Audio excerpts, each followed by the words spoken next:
Is this the most underrated hot hatch? This is the Mazda 3 MPS. MPS standing for Mazda Performance Series. That's right, Mazda took their ordinary 3 hatchback and souped it up, but it never got the recognition that it deserved. I want to know, why is that the case? Well, that's because of this. Not just this sexy Edition 30, but the Volkswagen Golf GTI in general. Loved by many, including a bloke that loved power!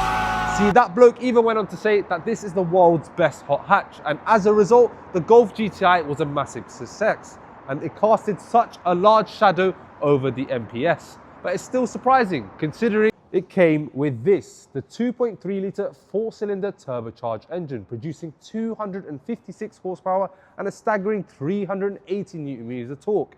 You know, that compared to the likes of 200 horsepower in the Mark 5 GTI, and even their special edition 30, you know, making 230 horsepower, is still down on figures. And don't forget, the Edition 30 got a KO4 as a sort of special upgrade. This comes with the KO4 Turbo as standard. And as we've seen with the few little goodies as this car features, like an upgraded intake, downpipe and front mount intercooler, they can make 380 horsepower. Ridiculous. And Mazda decided to pair that power with an LSD, that's right, a limited slip differential, which you don't get on the Golf.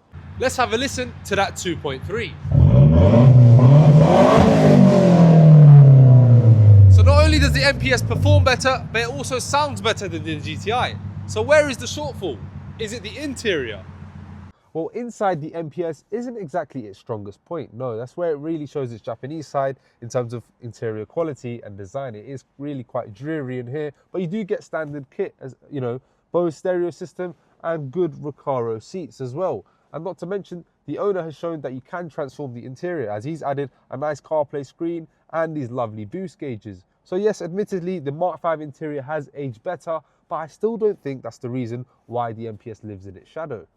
No, rather because the MPS was a less forgiving car. You see, the car was stiff with H&R springs, as well as a manual only option. And not to mention, despite having a cheaper list price, the car was costlier to run, thanks to its thirstier engine, as well as later on in the line, £700 road tax. And not to mention, con rods potentially bending.